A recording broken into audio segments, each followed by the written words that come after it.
As we wound down our Mother's Day special, finishing out the month of May, here's a case that I'm sure you heard about, but may have forgotten. It happened in Wolverine Lake, Michigan on December 11th, 1989. Twin sisters, Gretchen and Gloria, had a rough, chaotic, and abusive upbringing.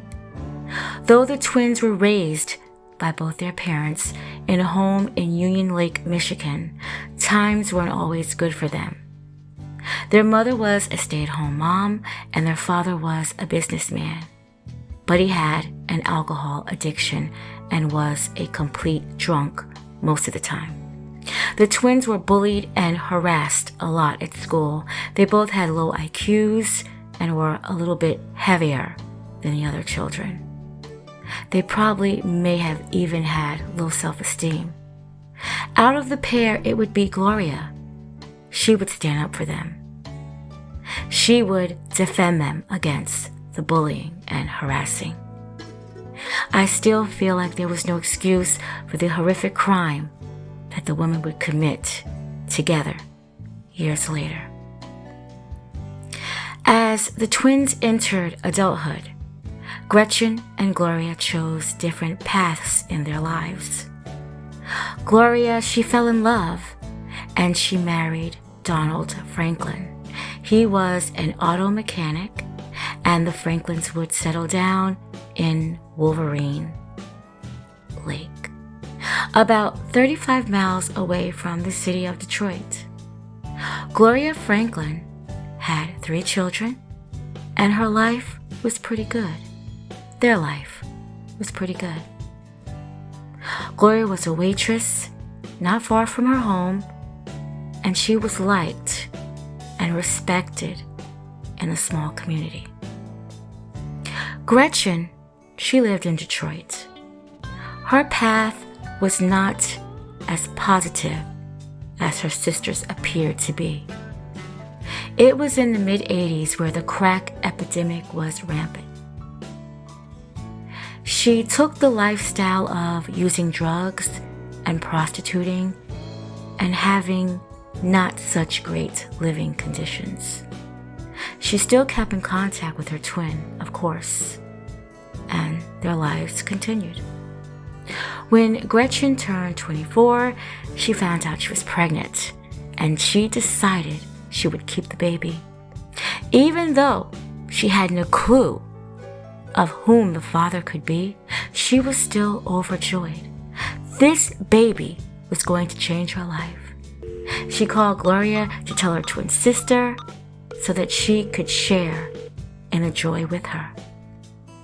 Gretchen was going to get her life together finally, get off drugs, stop selling her body, and become the best mother that she could be. Gloria told her twin that she was happy for her, but at the same time, Gloria was worried. She'd always looked out for her sister. Her sister was 24 and could barely take care of herself now. But she still supported the fact that she was going to be an aunt soon.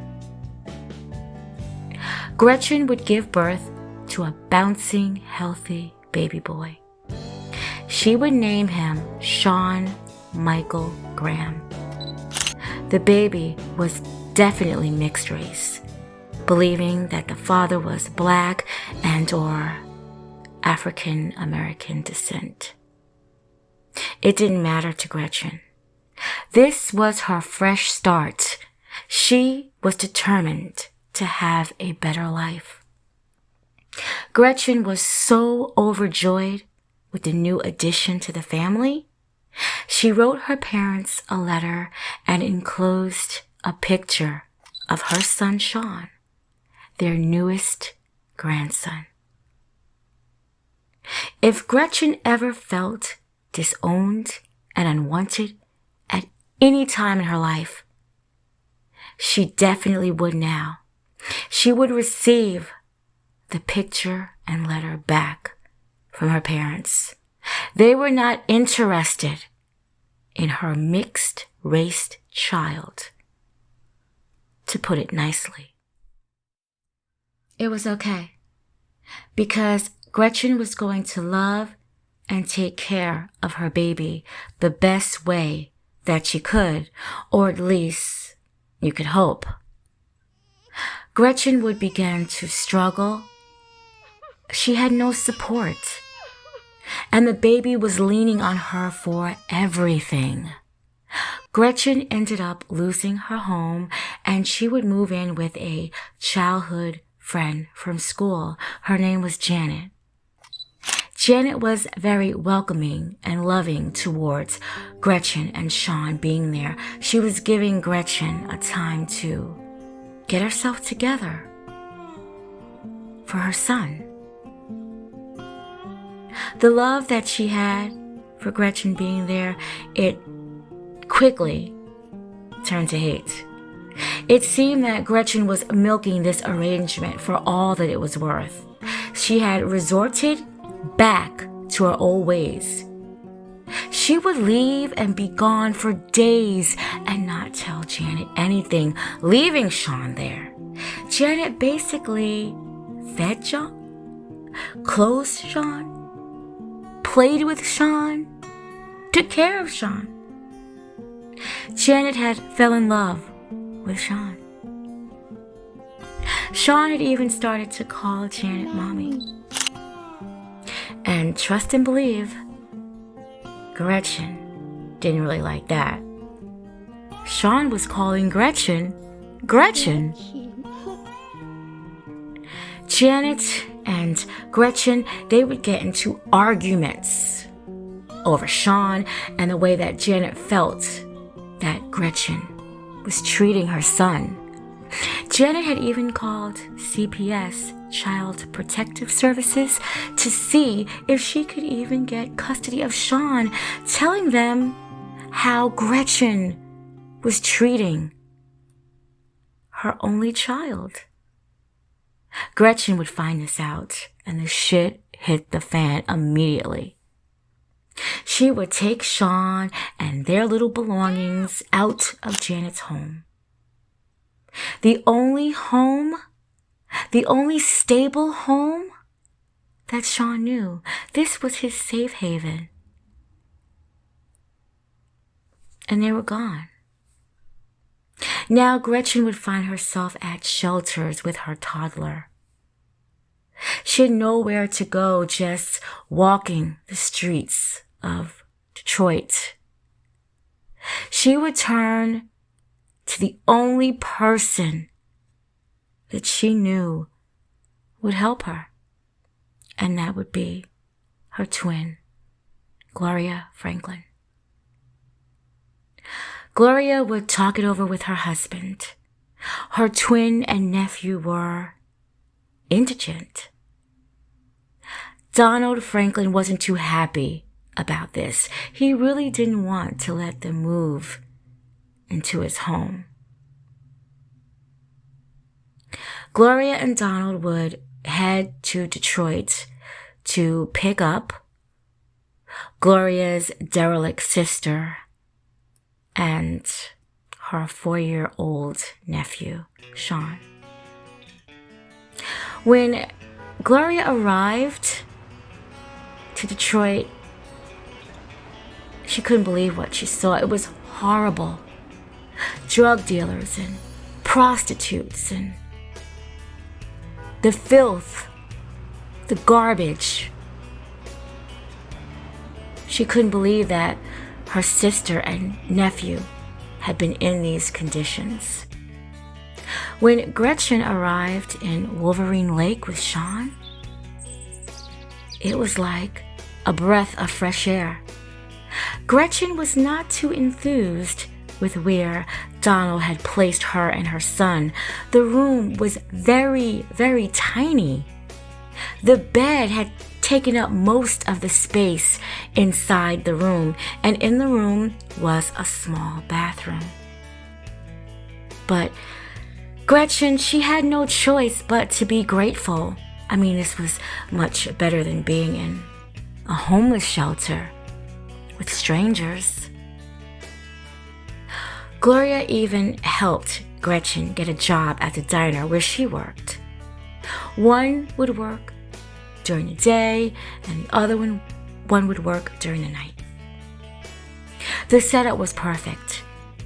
Gretchen finally had got some kind of stability in her life. Things were looking up again. The customers at the diner, they loved seeing Gretchen there. And Gretchen loved working for the diner. But there was a small problem. Sean. At this time, Sean was a very, let's say, an active child. He was now 4 and staying into everything that he could find. He would get timeouts, stand in the corner, punishments. He would really be placed in that tiny room for hours until her son behaved, which wasn't going to be long. He even had smashed up Donald's model airplane collection. Donald went crazy. It was decided that a sly bolt would be placed outside of the door, and they would keep Sean confined inside. It was the only way. And he would be in that room for hours. It was the only way that they felt that was going to control him. Gretchen would let him out when it was time to eat. But otherwise, he remained in that room. There were other children in the home, but it seemed that Sean stood out the most, and for more ways than one. Not only did Sean smash up Donald's model plane collections to bits and pieces, but Sean had stolen his mother's lighter shortly after that, and he had set the curtains on fire in that tiny little bedroom, and that infuriated Donald again. Sean could have burned the entire house down. Luckily, the fire was able to be put out. Gretchen had taken a lighter and she would put it on Sean's skin, and she wanted him to feel the heat. She wanted him to feel the flame. She wanted him to know that this wasn't a toy and that Sean should not be playing with this lighter as if it was a toy. Now granted, this wasn't all Sean's fault. At 4 years old, the boy wasn't even potty trained. He could barely speak. Gretchen didn't really take any time in actually mothering Sean and teaching him to know and do better. She thought that when she gave birth to him that it was going to just magically change her life for the better. But now it seemed that Sean was becoming a problem. Sean had gotten more destructive and just worsening. No one realized that Sean had been at his happiest, and he was striving the most when he was with Janet, the one that he referred to as Mommy. But those days was over. He was with family now. Sean's behavior was putting verbal arguments between Gretchen and Gloria, and then putting verbal arguments between Gloria and her husband, and the family was a little bit disrupted. While Gloria was at work during the day, Donald had propositioned his sister-in-law. He did. He basically told her that he wanted to have a sexual relation with her, and that it was going to happen. Why would you have a problem with that? You were selling your body for next to nothing. And Gretchen agreed. And she did it. Gretchen didn't have anywhere to go, and she needed to keep this roof over her and Sean's head. Plus, she loved being a waitress at the diner. She was starting to feel good about herself, despite that she was sleeping with her sister's husband. On one of those early mornings, Gloria and Donald's children were home when Donald decided that he wanted to have sex with Gretchen. The older son knew that something wasn't right. He heard the sounds coming through his parents' bedroom, and he knew that his mother was at work and his aunt was in there with his father. So he would tell his mother what had happened, and he told his mother that his aunt was basically in there sleeping with his father. Gloria would confront her sister and her husband, and they both openly admitted it happened. Gloria's husband blatantly said that if she didn't like it, they could both leave, because this was going to continue to happen. He was going to keep having sex with his wife's sister, and that would be the only way that Gretchen could stay. Gloria was angry. She was sad. She was confused. She had all types of emotions going on in her head, I would think. But the sisters agreed, and Gretchen would engage in sexual intercourse with her sister's husband whenever the man of the house wanted it. Days before this life-changing, tragic event would happen, Gretchen noticed her lighter was missing again. She told Sean to give her back the lighter. He said he didn't have it. In actuality, he did. He had taken it and he had hid it in that little tiny room that he shared with his mother. The family, they looked all over that house searching for that lighter. They placed him back in that tiny room and latched him in. It was almost like a little jail cell for Sean. There was nothing that he could do in that tiny room. The bed had pretty much taken up the whole space. It wasn't a TV in there for him to even engage in, not even toys. There was a bathroom inside the tiny room, but besides playing in the water that was coming out the bathroom sink, there wasn't much that he could do in there. On December 11th, while the twins napped on recliners in the living room in front of the only television, locked in that little tiny room was Sean. Remember, until he behaved himself.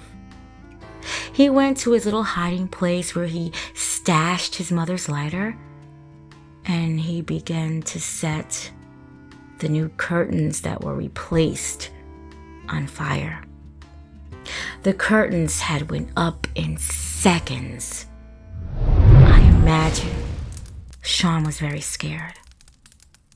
Sean started to knock on the door repeatedly, begging his mother to let him out the room, begging somebody to let him out the room. The whole entire room had become engulfed very quickly. The twins had woke up and they ran to the room. Gloria had begun to unlatch the lock on the door when Gretchen pushed her hand away. The twins looked at each other. Both Gloria and Gretchen, they stood by the bathroom door. It was like telepathically. Quote, "I would be better off without him." End quote. Sean called to his mother, crying and begging to be let out of that room. The heat filled that little tiny room. The twins had motioned for the side door and cracked it open just to get enough fresh air as the smoke engulfed throughout the house and the flames followed. They had both started to cough repeatedly, but they stood by the door. They had to be sure that Sean was dead. They couldn't risk it. They discussed what would they say to the police when they arrived. A neighbor had pulled up with his wife and noticed that the whole side of the house was inflamed up to the rooftop. He ran around the side of the house and he could see the twins standing there and talking to each other.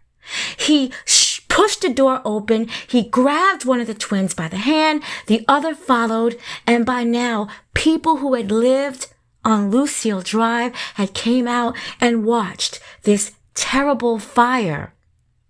The twins hadn't said anything. The fire had gotten totally out of control. It engulfed the entire house. There was a mere mention when the police and the firefighters arrived that a 4-year-old boy was in the house. Gretchen said her son was trapped in the room. The firefighters did several attempts to enter the house, but kept getting pushed back from the intense heat. The fire was way out of control for them. When the other residents of Lucille Drive had found out there was a 4-year-old boy inside the house, and more than likely, he was dead, they were all visibly upset. A female neighbor who didn't even know Sean, she began to cry. Firefighters were actually heartbroken. They couldn't enter inside that home to save this little boy. It was noticed by some. The twins just stood there and watched. Not one tear fell from their eyes, no emotions at all. After the fire settled, the authorities went inside. And poor Sean had managed to crawl into a tub to escape the heat and the intense flames, but he would die of the smoke inhalation. A detective on the scene from the Wolverine Lake Police Department had noticed that there was a lock on the outside of the door and that the door was still in the locked position. The police of Frederick County would raise money for the family to rebuild their home and helped out any way that they could. I mean, this was tragic. It would be top story on the news and talk in the town for weeks. The detective believed that he had a case against the twins. The detectives would speak with the neighbors. He was like Columbo. He knew that something was wrong. He knew that something wasn't right, and he was going to find out. It was strange how the twins were just standing inside of the house while it was on flames by the door. And they didn't move until the neighbor had pushed the door open, grabbed one of the twins by hand, and the other would follow. They were just standing there, having a conversation. The detective had gone to the diner and he would speak with Gretchen. I'm going to ask you Gretchen, a few questions, Mrs. the mother that had just lost her 4-year-old son. She said she couldn't get inside the room to save Sean, that he was locked inside the room. By now, Gloria was working at a nursing home. She had a whole new job. The detective I'm going would to ask speak you a with few her too. questions, Mrs. Franklin. She said the same thing. The same thing that Gretchen said, that they had tried to save Sean, but he was locked in a room and they couldn't get to him.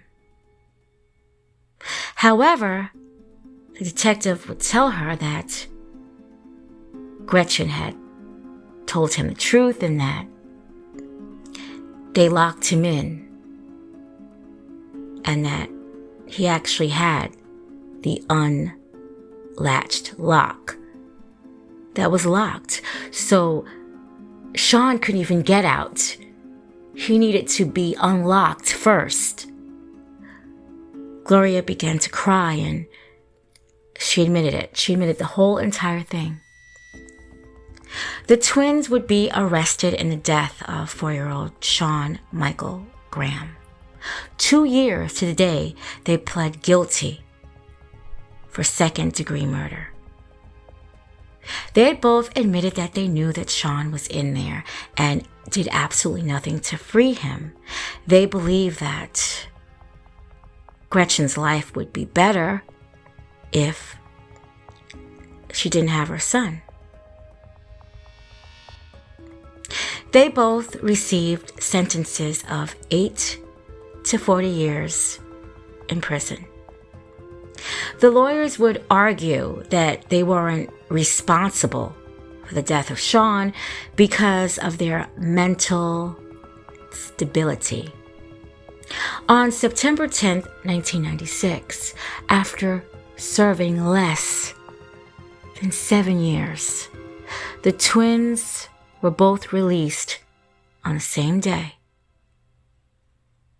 15 years later, on December 30th, 2011, Gloria Franklin would pass away.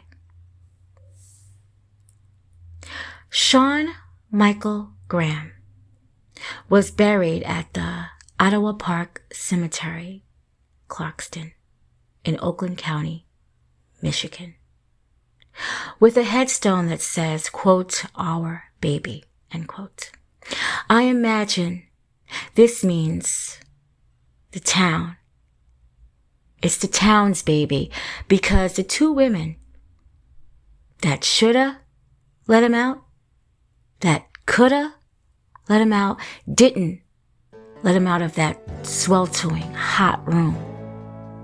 They decided that his life wasn't worth saving for their happiness. I couldn't find not one photo of Sean. I'm assuming any photos of him perished in that fire with him. Rest in peace, our baby, Sean Michael Graham.